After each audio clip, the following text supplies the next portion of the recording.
I have to watch what I say because anything I say can and will be used against me in the court of law.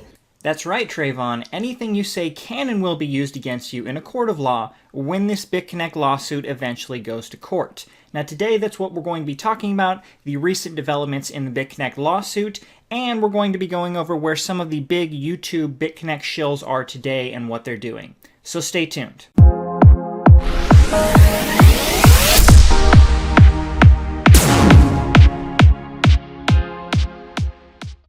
So that clip I showed at the beginning, that was a clip from one of Trevon James' recent videos. Trevon is one of the only Bitconnect shills that has actually talked about the lawsuit that is now out. There's actually a few lawsuits, actually. There's now 2 lawsuits that are out, and they've tried to put a freeze on any of the wallets associated with Bitconnect. They don't want them sending any money about. There's now 2. There's a 3rd lawsuit that's currently in the works. So as you can see, there's quite a few of these lawsuits going around. As you can see, Bitconnect's price, it has recovered a little bit for some reason. I don't know why it's up 2%, but it's down $6.59 from $450 at the start of January. So before we get into talking about Trevon James, there's a lot of material to cover there. We're going to look at some of the other big Bitconnect shills first, and we're going to start out with Bitoconnect. Now, if you come over here to Bitoconnect's YouTube page, there is now nothing here. So after Bitconnect went down, he started deleting a lot of his Bitconnect videos, and him and Ryan Hildreth did a live stream talking about how they didn't know this was happening. Oh, it's so bad. And then he made a joke about how he lost $100,000 in Bitconnect and he could have bought a Lambo with that, even though he already made $1 million and a lot of other people lost all of their money. But, you know, Bitoconnect wanted to make a joke about how he could have bought a Lambo with the $100,000 he still had in Bitconnect. But since then, he's now removed all of his videos. He had videos on Genesis Mining and Hashflare that had nothing to do with Bitconnect. He removed those. His most recent video was about the Bitcoin price going down and how he was talking about how he's buying a bunch of it right now. He thinks it's going to go back up. He's deleted all of that. There's now nothing on his channel at all. And he's also removed his presence on all social media. If you go over to his Twitter page, there's now nothing here. If you go to his Instagram page, he's removed everything. He is completely running with his tail between his legs. There's a lot of people talking about why this is. I personally, from what I've heard, I believe he has a lawyer now because this Bitconnect lawsuit, where it names him as one of the defendants, is a real lawsuit. I have my old video on Bitconnect. I posted that, and there's a ton of people saying, oh, this lawsuit isn't real. These people have nothing to worry about, and that's not the case. They have a lot to worry about. So Bitoconnect, I believe he now has a lawyer, and the lawyer told him to just erase everything to do with cryptocurrency and Bitconnect, and so I think that's why everything is gone. He just completely ran. Everything is gone. So I think it has to do with his lawyer, although, you know, he's only 17, so maybe his mommy and daddy grounded him. I really don't know. Maybe that's why he removed everything. But I think it's because his lawyer told him to remove everything. With that being said, him removing everything doesn't do anything because YouTube keeps all these videos, especially videos which get a lot of views. They have these videos copied on the YouTube servers, and I know a lot of people are upset with these Bitconnect shills, so I know there's a lot of people, personal people, who just downloaded all of their videos so they could save them as well. So deleting all of his social media posts doesn't do anything. All of these videos are saved, and I'm sure these videos will come out when this case eventually does go to court. From there, let's go ahead and look at the next Bitconnect shill, and that is Ryan Hildreth. Now, Ryan Hildreth, he's still actually talking about cryptocurrency on his videos, but one thing that I do want to point out, he also has a very large Instagram following. He had about 100,000 Instagram followers, and Instagram actually did the right thing, and they shut down his Instagram profile for promoting this Ponzi scheme. So that's a good thing that has come out of this. Obviously, YouTube hasn't shut down these guys' channels yet, unfortunately, but Instagram has stricter policies, and they shut down his Instagram page, and as you can see, he's now promoting his new Instagram page, which only has 1,000 followers, down from the 100,000 that he had on his old profile. Now, if you watch his videos, he does still talk about cryptocurrency occasionally, but in his newest video, he talks about how he's going to go back to his roots and talk about other things besides cryptocurrency. I think his lawyer's probably telling him not to talk about cryptocurrency in general. All of his videos related to Bitconnect are gone. He still has a ton of videos up that aren't related to Bitconnect, but anything related to Bitconnect is gone. I do think their lawyers are talking to people, CryptoNick and this guy. I really do think their lawyers are telling them to remove this. I know a lot of people think this case won't go to trial, but I personally do, and I do think a lot of these people are starting to worry, especially CryptoNick, who just completely ran away. Nobody can find that kid now. He just completely removed everything from social media. So finally, from there, after talking about those two Bitconnect shills, we're going to talk about the big guy, the one everyone knows about, and that is Trevon James. So recently, the past few days ago, he posted this actual video. He actually changed the title. It was originally titled talking about the Bitconnect lawsuit, and then he just changed it to Some Things Off My Chest. But in this video, he talks a lot about the Bitconnect lawsuit, how he doesn't think anything's really going to happen to him, and he basically just encourages anyone who's upset with him to come find him in his hotel room. So we're going to go over a few small clips from his video, and then I'm going to actually talk about the misinformation that he's spreading in the video. So this first clip we're going to show is actually him talking about just not understanding the law regarding the Bitconnect lawsuit at all. So let's go ahead and take a look at that. And any lawyer that goes and looks at Bitconnect's terms and conditions, it will say, "Oh man, yeah, this you don't have a case, man," because it says that there is nothing. Basically, the whole terms and conditions says that nothing is guaranteed. So in this first clip, he talks about how if you were to take this case to a lawyer would say, there's no case here, the terms and conditions are ironclad, and there's nothing to worry about. And clearly, that's not the case at all. For those of you who don't know, in America, it is illegal to profit from a Ponzi scheme. Even if you don't run the Ponzi scheme, if you're profiting from it, it is illegal. So it doesn't matter what you write in the terms and conditions. It doesn't matter if you write, oh, there's definitely some risk involved. That doesn't matter at all. What you're doing, a Ponzi scheme, is 100% illegal. And the terms and conditions don't talk about the Ponzi scheme. They just talk about the trading bot and how this is, you're potentially making money from the trading bot, which we all know is now fake. There was no trading bot. This is 100% a Ponzi scheme. New money that came in paid the old people who were in the program earlier. That is a Ponzi scheme. So it doesn't matter what you write in terms and condition or what you make people sign. If you're running a Ponzi scheme, or in Trevon's case, if you're profiting from a Ponzi scheme, that is 100% illegal. So he could potentially be in some serious trouble about this. He needs to talk to an actual lawyer, because the advice he's talking about, how how it says he can't be prosecuted, is not true at all. Okay, so this next clip I want to show you from this video he recently published is really a doozy. This clip really shows that he doesn't know at all what he's talking about. He's trying to shift the blame away from Bitconnect, which was a blatant Ponzi scheme, and trying to shift some of the blame onto the government. So I'll show you this clip, and then we'll talk a little bit more about it as well. And it probably still would be around if it wasn't for, Texas and North Carolina. But that's what's funny. No one is attacking, Texas. No one's getting mad at Texas. If it wasn't for Texas, we'd still be good. But being that Texas decided to stick their nose in, our games, they had to cease and desist. Okay, so as you can see in this scene, he's clearly just trying to shift blame away. Obviously, as we know, Bitconnect was a massive Ponzi scheme. They were just taking new money to pay back the old people, and he's shifting the blame, saying it's all Texas's fault. Texas and North Carolina, if they hadn't done those cease and desist, we'd still be making so much money.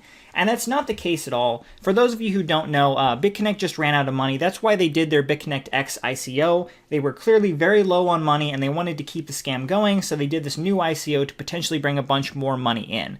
Obviously, it didn't work. They put their ICO price too high. A lot of people weren't buying the tokens. They run out of money, and they had to leave. They used this excuse about bad press and about these cease and desist from Texas and North Carolina. They used those as excuses to run away with people's money. And unfortunately, like Trevon James, they're trying to keep spreading this rumor. That's not the case at all. For those of you who don't know, Texas and North Carolina, they had cease and desist just for those 2 states. So basically what that is, they're saying, hey, you can no longer sell your Bitconnect tokens in our state. So Texas is saying you can't sell Bitconnect tokens in our state. We don't want you to do that. But that's not the federal government. That was just the state government. The federal government never got involved. It was just these 2 states. So that means 48 other states, they still could have operated and sold tokens to those 48 other states. And they also could have sold tokens to other countries all around the world. They still have hundreds of other countries they could have sold to. 48 other states they could have sold to. It was just those 2 states that they were not allowed to sell their Bitconnect tokens in anymore. So clearly this is just complete crap that Bitconnect is trying to share. Obviously they don't want people to think they were just an exit scamming, but that's clearly what it was. So Texas filing this cease and desist really had nothing to do with Bitconnect shutting down. So it's unfortunate that people like Trevon like to keep spreading this rumor. Okay, so next up, the next clip I'm going to show you is a clip where Trevon talks about judges and how he just clearly doesn't understand how this court process is going to go down. So let's take a look at this next clip. You really think the judge is gonna take your side? Now we're talking about a judge here. A judge, their job is to be unbiased and see both sides. So you think a judge is gonna stand there and say,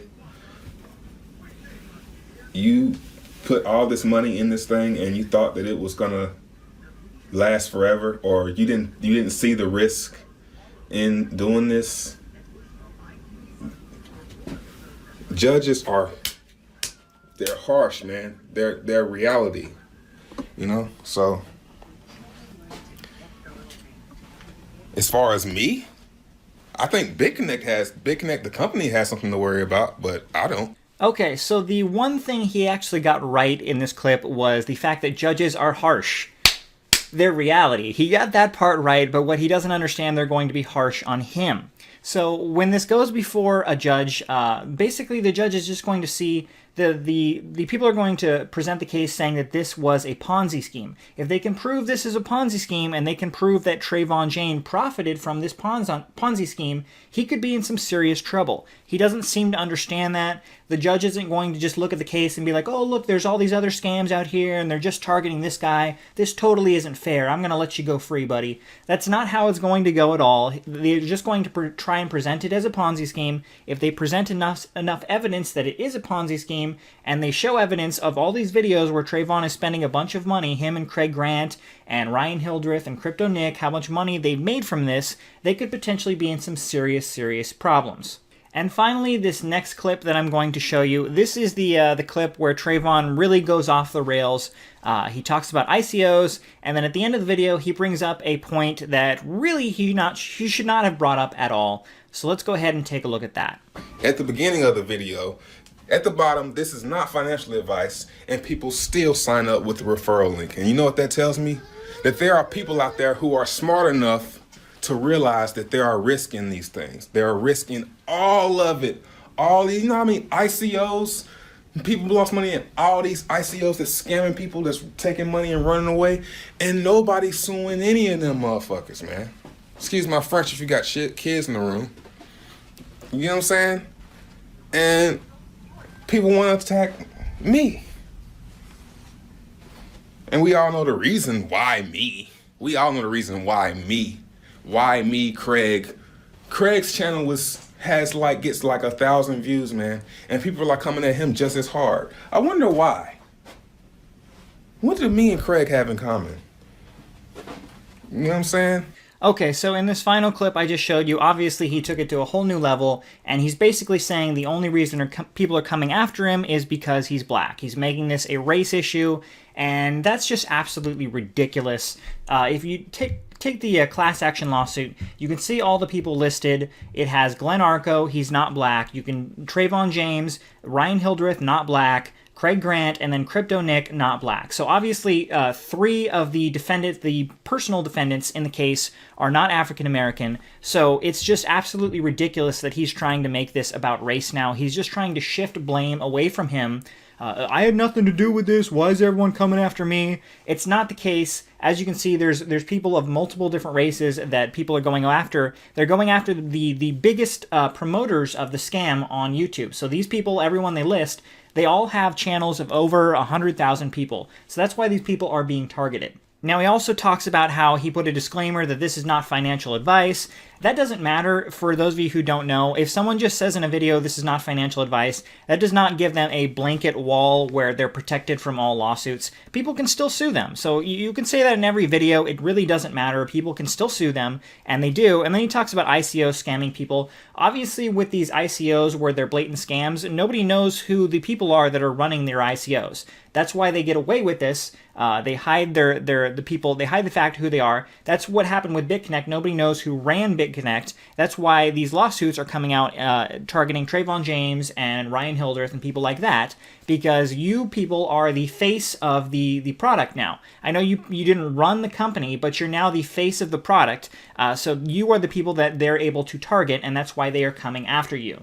I just gotta say, I'm really disappointed that he chose to take it to this level and make it about race. It's clearly not about that at all. Trevon James was probably the second biggest promoter of Bitconnect on anyone that I saw on YouTube. The biggest probably being Craig Grant. And he talks about Craig Grant not having a lot of views, and we know that's not true. For anyone who has watched any cryptocurrency YouTube videos in the past 2 or 3 months, anytime you watched a YouTube video, you would always see a Craig Grant Bitconnect video. He promoted the crap out of Bitconnect. Anytime you'd go to a video, you'd always see, how did the video go? You'd always have it go, it'd start out and it would be Bitconnect, it'd be Craig Grant with a big flat screen TV showing his wallet, and he'd be like, "This is my Bitconnect wallet with my 100 Bitcoins in them that I earned, I did not buy." And then he'd show like his Rolex, and he'd be like, "Oh, I don't even like Rolexes, but you know, I'm living that lifestyle thanks to Bitconnect." He promoted the crap out of Bitconnect. He spent hundreds of thousands of dollars. I've watched a lot of his videos, and he spent hundreds of thousands of dollars promoting Bitconnect. So that is why people are targeting people like him. He was the biggest promoter of it. Trevon James probably the second biggest. Bitoconnect probably the third biggest. That's why these people are being targeted. It has nothing to do with race. They're not targeting you because of race. Please don't make it about race. It is clearly just because you are a massive shill for Bitconnect. Please own up to your mistakes and just realize it's because you were a shill for Bitconnect. So there you go. That's what I have on the Bitconnect lawsuit. There are 2 lawsuits. There's a third in the works as of right now. I honestly believe everyone involved in this is in big trouble. I really think that's why Bitoconnect decided to completely abandon his channel. He had 200,000 subscribers. Obviously, just from running his channel, he was making a decent amount of money. So yeah, it would take a lot for Bitoconnect to just run away. I clearly think that his lawyer told him to just completely trash his online persona. Why Ryan Hildreth is kind of making videos about other things besides cryptocurrency now. And why Trevon had this long rant. I'll have a link below to this video if you want to look at it, about he seems very depressed in the video, and he's talking about the lawsuit and all. "Oh, I don't worry about it all." And then he makes it about race and about how it's Texas's fault the Bitconnect shut down. So it's really disappointing that these people are kind of trying to deflect blame away from themselves. So again, I'll have more information on the Bitconnect lawsuits going forward, but this is what I have so far. Go ahead and leave a comment below on what you think. Do you think these people are in big trouble? What do you think about Trevon James thinking that it's all about race? What do you think about Bitoconnect completely wiping his social media platform? Go ahead and leave a comment below on what you think is going on with Bitconnect. Thanks, everyone, and despite all this bad news, try and have a great day. Thanks, everyone. Be connected!